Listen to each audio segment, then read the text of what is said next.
संत लूकस के अनुसार प्रभु यीशु का दुख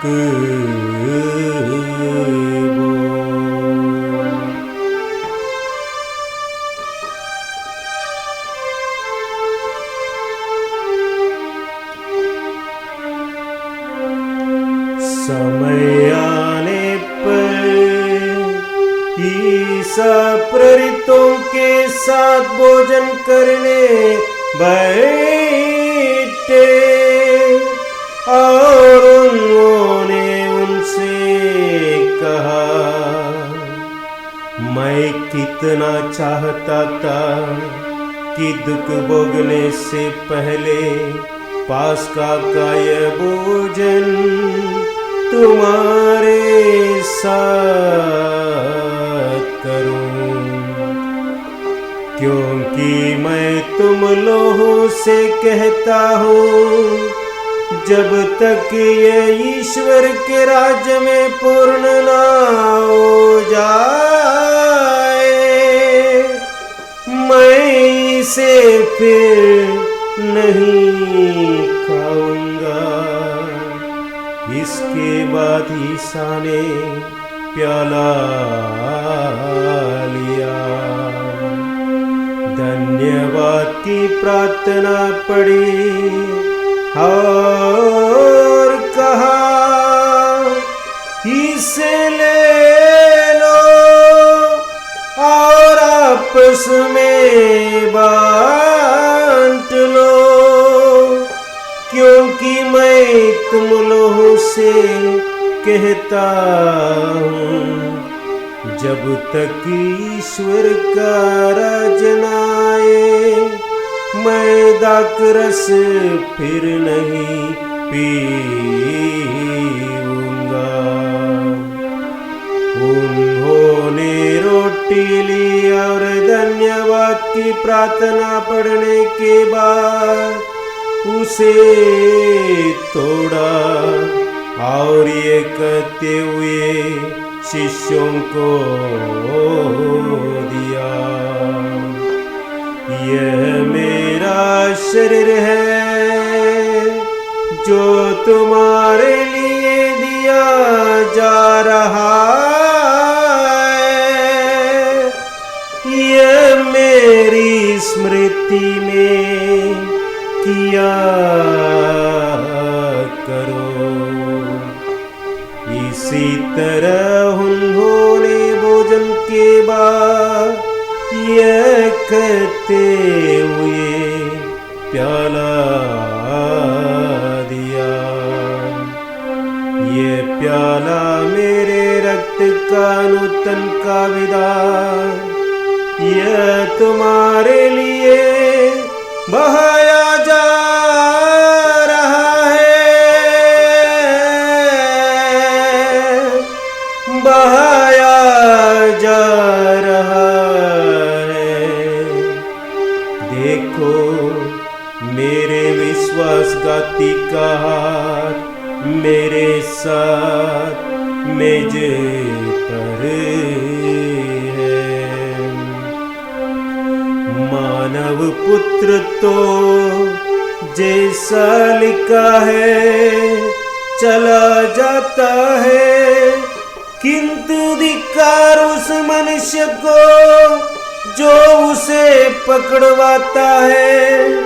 वे एक दूसरे से पूछने लगे कि हम लोगों में कौन यह काम करने वाला है। उनमें यह विवाद छिड़ गया कि हम में किसको सबसे बड़ा समझा जाना चाहिए।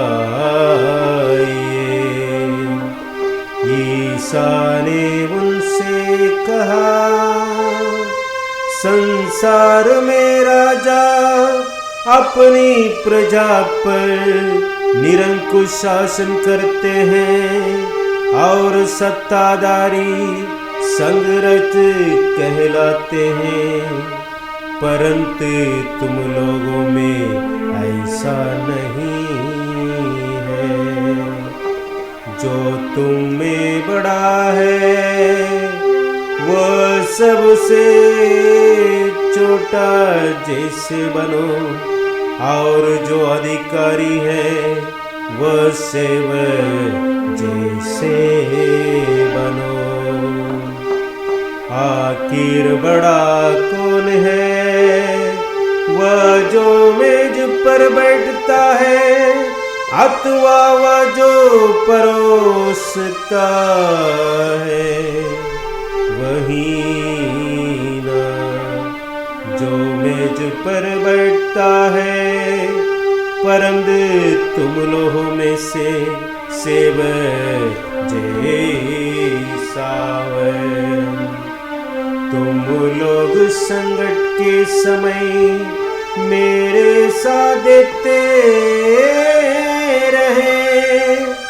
मेरे पिता ने मुझे राज्य प्रदान किया है, इसलिए मैं तुम्हें ये वरदान देता हूँ कि तुम मेरे राज्य में मेरे मेज पर खाओगे पियोगे और सिंहासनों पर बैठकर इस्राएल के 12 वंशों का न्याय करोगे। सीमोन सीमोन, शैतान को तुम लोगों को गेहूं की तरह फटकने की अनुमति मिली है, परंतु मैंने तुम्हारे लिए प्रार्थना की है, जिससे तुम्हारा विश्वास नष्ट ना हो। जबकि तुम फिर सही रास्ते पर आ जाओगे तो अपने भाइयों को भी संभालोगे।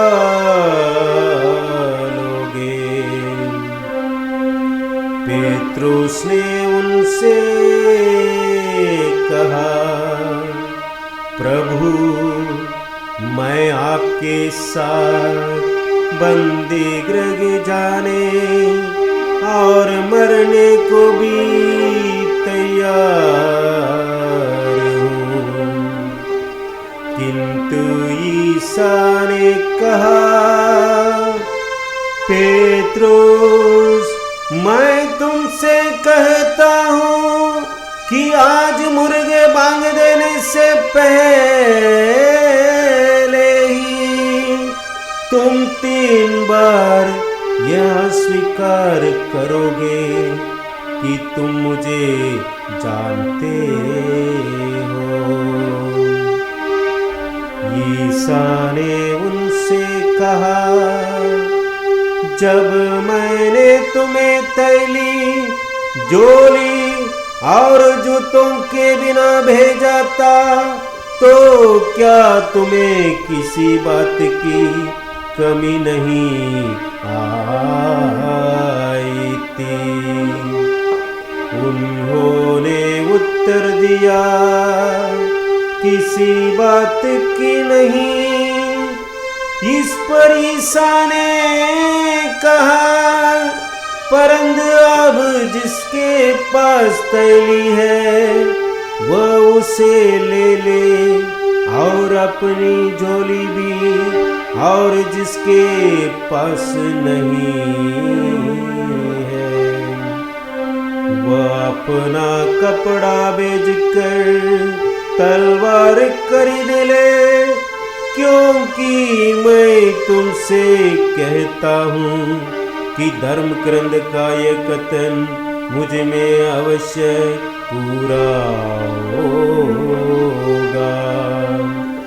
उसकी गिनती कुकर्मियों से हुई, उसकी गिनती कुकर्मियों से हुई।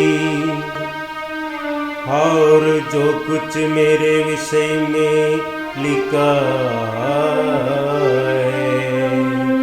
वह पूरा होने को है। शिष्यों ने कहा, प्रभु देखिए यहाँ दो तलवारें, परंतु ईसा ने कहा बस बस। ईसा बाहर निकलकर अपनी आदत के अनुसार जैतून पहाड़ गए। उनके शिष्य भी उनके साथ हो लिए। ईसा ने वहां पहुंचकर उनसे कहा प्रार्थना करो जिससे तुम परीक्षा में ना पड़ो। तब वे पत्थर फेंकने की दूरी तक उनसे अलग हो गए और घुटने टेककर उन्होंने कहते हुए प्रार्थना की पिता यदि तू ऐसा चाहे तो यह प्याला मुझसे हटा ले।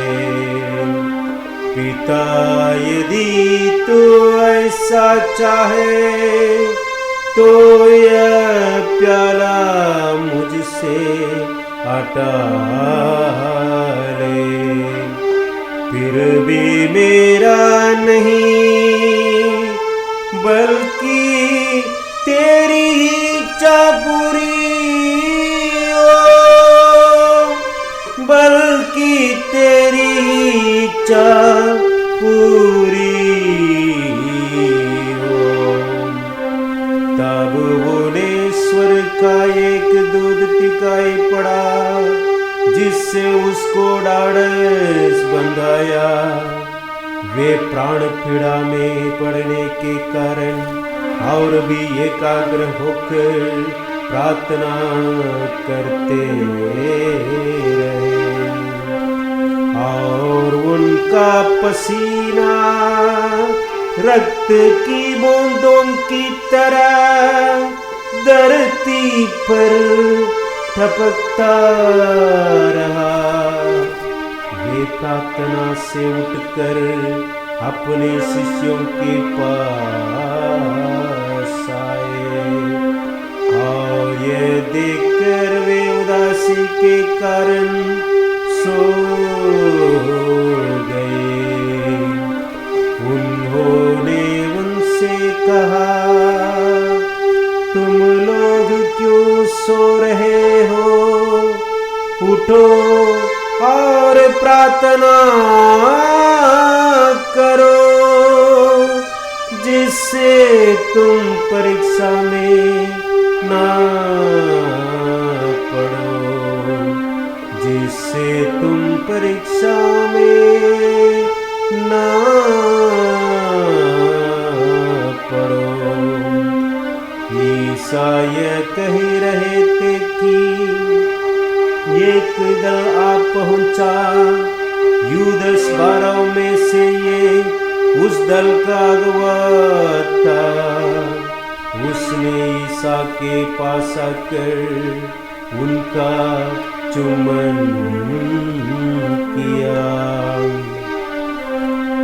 ईसा ने उससे कहा यूदस क्या तुम चुंबन देकर मानव पुत्र के साथ विश्वासघात कर रहे हो?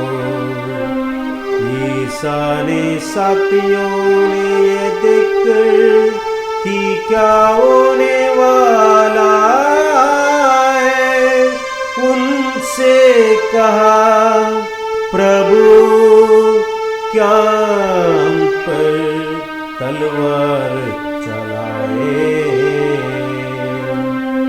और उनमें एक ने प्रधान याजक के नौकर पर प्रहार किया और उसका दाहिना कान उड़ा दिया। किंतु ने कहा, रहने दो, बहुत हुआ। और उसका कान छूकर उन्होंने उसे अच्छा कर दिया।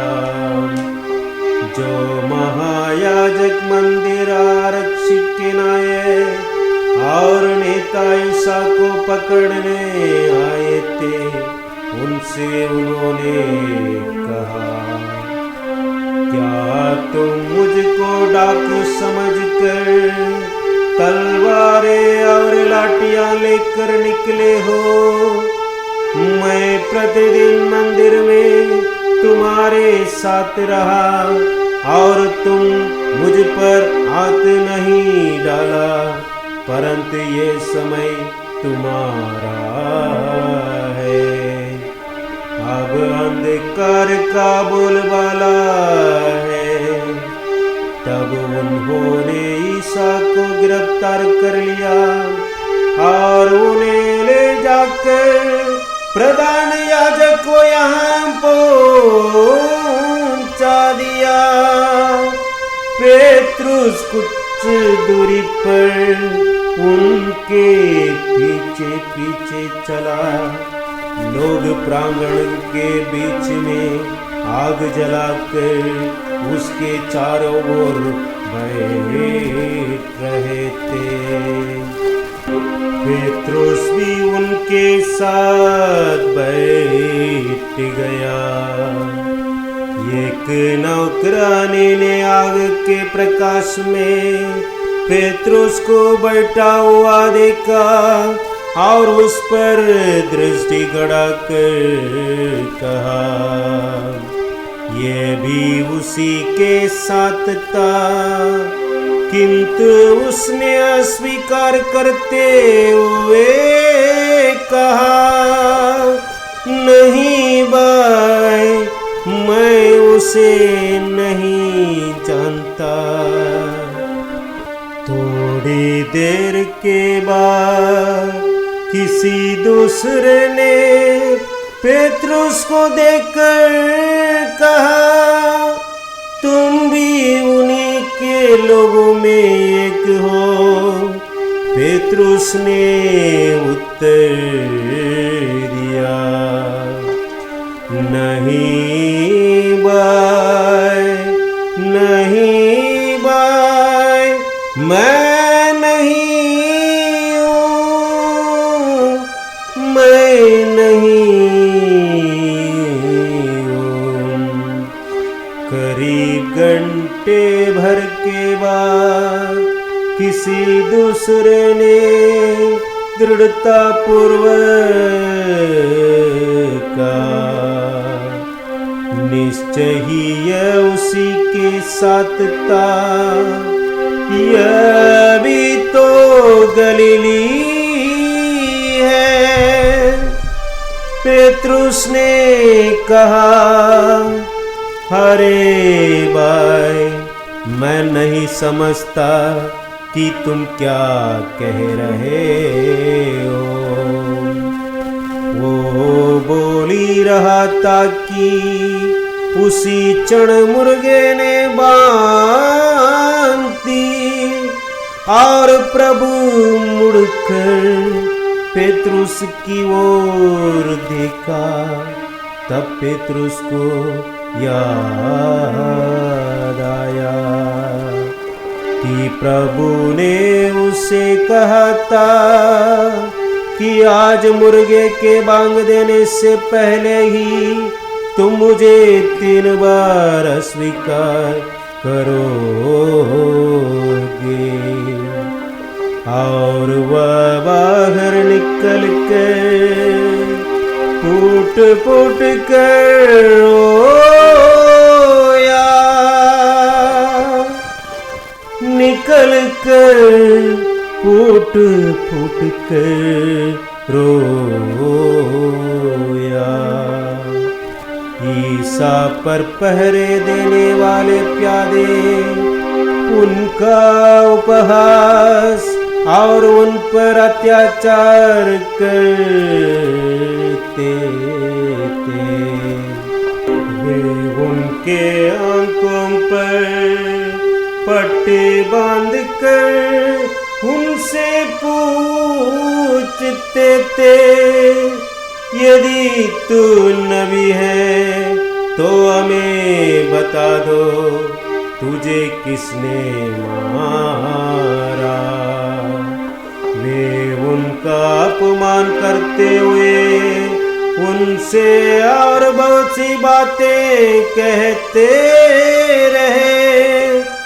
दिन निकलने पर जनता के नेता, महायाजक और शास्त्री एकत्रित हो गए और उन्होंने ईसा को अपनी महासभा में बुलाकर उनसे कहा, यदि तुम मसीह हो तो हमें बता दो।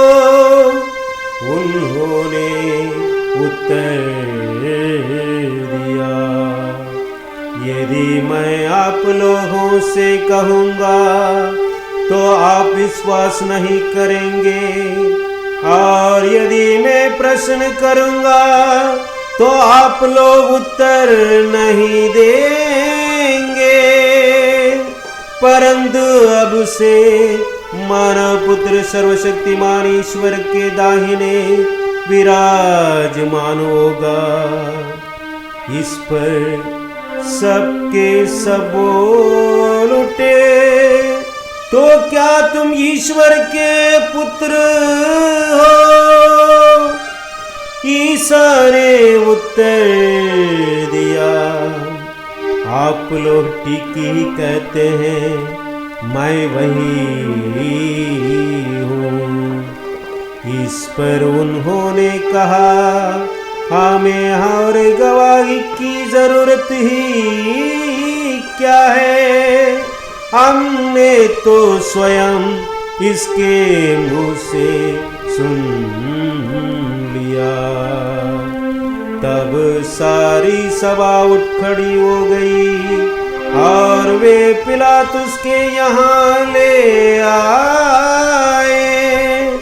वे ये कहते हुए ईसा पर अभियोग लगाने लगे, हमें पता चला कि यह मनुष्य हमारी जनता में विद्रोह फैलाता है, कैसर को कर देने से लोगों को मना करता और अपने को मसीह राजा कहता है। तब उसने ईसा से ये प्रश्न किया, क्या तुम यहूदियों के राजा हो? ईसा ने उत्तर दिया, आप ठीक ही कहते हैं। तब पिलातुस ने महायाजकों और भीड़ से कहा, मैं इस मनुष्य से कोई दोष नहीं पाता। उन्होंने ये कहते हुए आग्रह किया, ये गलीलिया से लेकर यहाँ तक यहूदिया के कोने कोने में अपनी शिक्षा से जनता को उकसाता है। पिलातुस ने ये सुनकर पूछा, क्या यह मनुष्य गलीली है? और यह जानकर कि यह हेरोद के राज्य का है, उसने ईसा को हेरोद के पास भेजा। वह भी उन दिनों यरूशलेम में थे। हेरोद ईसा को देखकर बहुत प्रसन्न हुआ। वह बहुत समय से उन्हें देखना चाहता था, क्योंकि उसने ईसा की चर्चा सुनी थी और उनका कोई चमत्कार देखने की आशा करता था। वह ईसा से बहुत से प्रश्न करता रहा, परंतु उन्होंने उसे उत्तर नहीं दिया। इस बीच महायाजक और शास्त्री जोर जोर से ईसा पर अभियोग लगाते रहे। तब हेरोद ने अपने सैनिकों के साथ ईसा का अपमान तथा उपहास किया और उन्हें भड़कीला वस्त्र पहनाकर पिलातुस के पास वापस भेजा। उसी दिन हेरोद और पिलातुस मित्र बन गए। पहले तो उन दोनों में शत्रुता थी।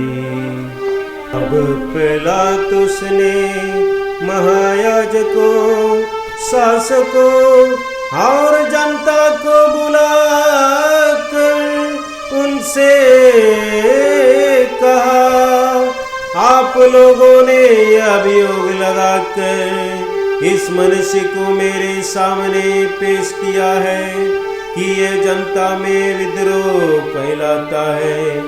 मैंने आपके सामने इसकी जांच की, परंतु अब इस मनुष्य पर जिन बातों का अभियोग लगाते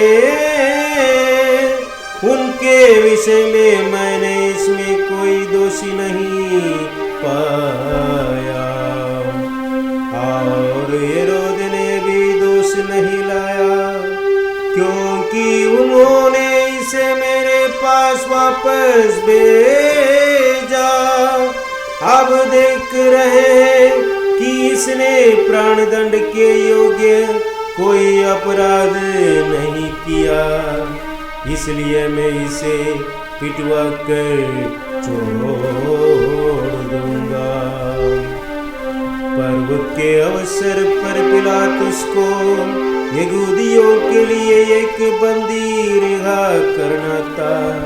वे सबके सब एक साथ चिल्ला उठे, इसे ले जाइए, हमारे लिए बरअब्बास को रिहा कीजिए। इसे ले जाइए, हमारे लिए बरअब्बास को रिहा कीजिए। बरअब्बास शहर में हुए विद्रोह के कारण तथा हत्या के अपराध में कैदी किया गया था। पिलातुस ने ईसा को मुक्त करने की इच्छा से लोगों को फिर समझाया, किंतु वे चिल्लाते रहे, इसे क्रूस दीजिए, इसे क्रूस दीजिए। पिलातुस ने तीसरी बार उनसे कहा, क्यों इस मनुष्य ने कौन सा अपराध किया है? मैं इसमें प्राणदंड के योग्य कोई दोष नहीं पाता, इसलिए मैं इसे पिटवा कर छोड़ दूंगा। परंतु वे चिल्ला चिल्ला कर आग्रह करते रहे कि इसे क्रूस दिया जाए और उनका कोलाहल बढ़ते जा रहा था। तब पिलातुस ने उनकी मांग पूरी करने का निश्चय किया। जो मनुष्य विद्रोह और हत्या के कारण कैद किया गया था और जिसे वे छुड़ाना चाहते थे, उसने उसी को रिहा किया और ईसा को लोगों की इच्छा के अनुसार सैनिकों के हवाला कर दिया। जब वे ईसा को ले जा रहे थे तो उन्होंने देहात से आए हुए सीमोन नामक कुरेने निवासी को पकड़ा और उस पर क्रूस रख दिया, जिससे वह उसे ईसा के पीछे पीछे ले जाए। लोगों की भारी भीड़ उनके पीछे पीछे चल रही थी। उनमें नारियां भी थी जो अपनी छाती पीटते हुए उनके लिए विलाप कर रही थी। ईसा ने उनकी ओर मुड़कर कहा, यरूशलेम की बेटियों, मेरे लिए मत रोवो, अपने लिए और अपने बच्चों के लिए रो, क्योंकि वे दिन आ रहे हैं जब लोग कहेंगे, धन्य है वे स्त्रियां जो बांझ हैं, धन्य है वे घर जिन्होंने प्रसव नहीं किया, और धन्य है वे स्तन जिन्होंने दूध नहीं पिलाया। तब लोग पहाड़ से कहने लगेंगे, हम पर गिर पड़ो और पहाड़ियों से हमें ढक लो, क्योंकि यदि हरी लकड़ी की ये हाल है तो सूखी का क्या होगा। वे ईसा के साथ दो कुकर्मियों को भी प्राणदंड के लिए ले जा रहे थे। वे कोपड़ की जगह नामक स्थान पहुंचे। वहां उन्होंने ईसा को और उन दो कुकर्मियों को भी क्रूस पर चढ़ाया, एक को उनके दाएं और एक को उनके बाएं। ईसा ने कहा, पिता, इन्हें क्षमा कर, क्योंकि ये नहीं जानते कि क्या कर रहे हैं। पिता, इन्हें क्षमा कर, क्योंकि ये नहीं जानते ये क्या कर रहे हैं। तब उन्हें उनके कपड़े के कई भाग किए और उनके लिए चिट्ठी निकाली। जनता खड़ी होकर यह सब देख रही थी। नेता या कहते हुए उनका उपहास करते थे, इसने दूसरों को बचाया। यदि ये ईश्वर का मसीहा और परम प्रिय है तो अपने को बचाइए, तो अपने को बचाइए। सैनिकों ने भी उनका उपहास किया। वे पास आकर उन्हें खट्टी अंगूरी देते हुए बोले, यदि तू यहूदियों का राजा है तो अपने को बचा। यदि तू यहूदियों का राजा है तो अपने को बचा।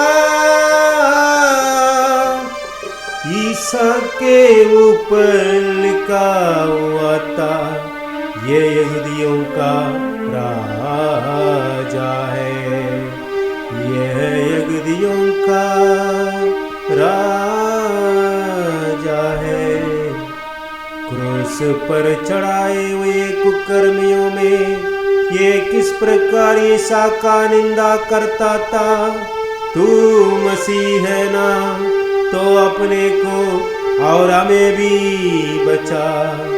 पर दूसरे ने उसे डांट कर कहा, क्या तुझे ईश्वर का भी डर नहीं है? तू भी तो वही दंड भोग रहा है। हमारा दंड न्याय संगत है, क्योंकि हम अपनी करनी का फल भोग रहे हैं। पर उन्होंने कोई अपराध नहीं किया। है। तब उसने कहा, ईसा, जब आप अपने राज्य में आएंगे तो मुझे याद कीजिएगा, तो मुझे याद कीजिएगा। उन्होंने उसे कहा, मैं तुमसे ये कहता हूँ, तुम आज ही परलोक में मेरे साथ होगे, आज ही परलोक में मेरे साथ होगे। अब लगभग दोपहर हो रहा था। सूर्य के छिप जाने से तीसरे पहर तक सारे प्रदेश पर अंधेरा छा रहा। मंदिर का पर्दा बीच से पटकर दो टुकड़े हो गए। ईसा ने ऊंचे स्वर से पुकार कर कहा, पिता,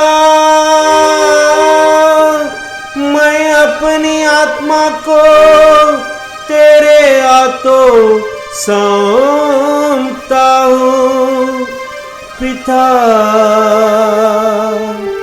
मैं अपनी आत्मा को तेरे हाथों सौंपता हूँ, तेरे हाथ सौंपता हूँ।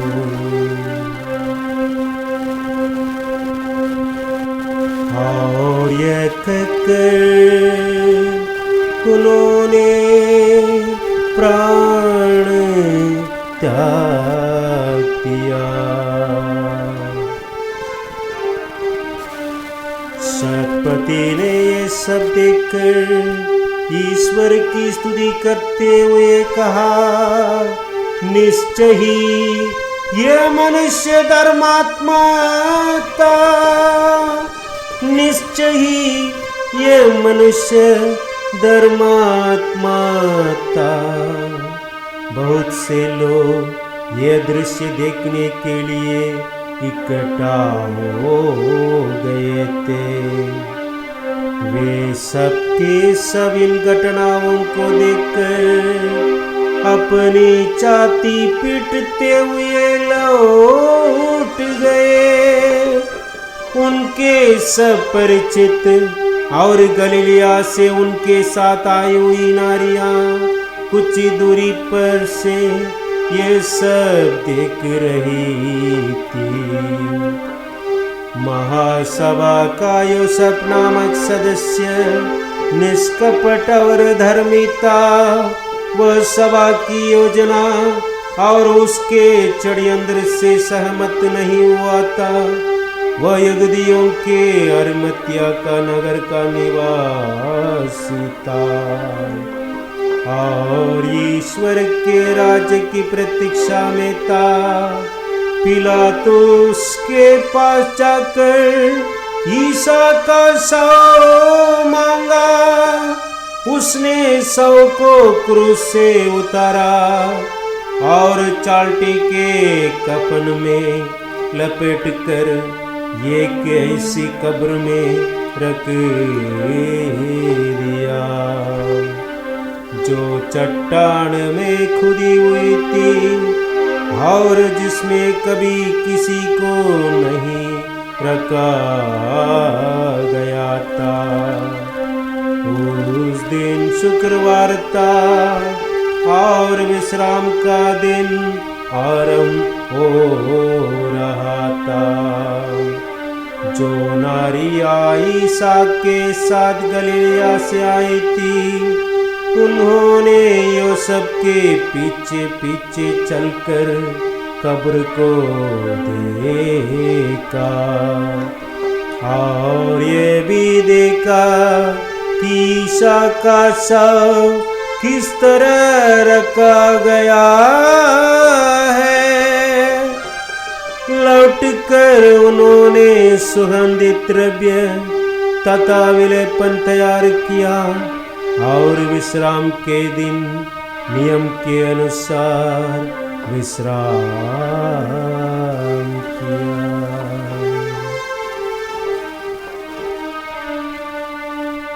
यह प्रभु यीशु का दुख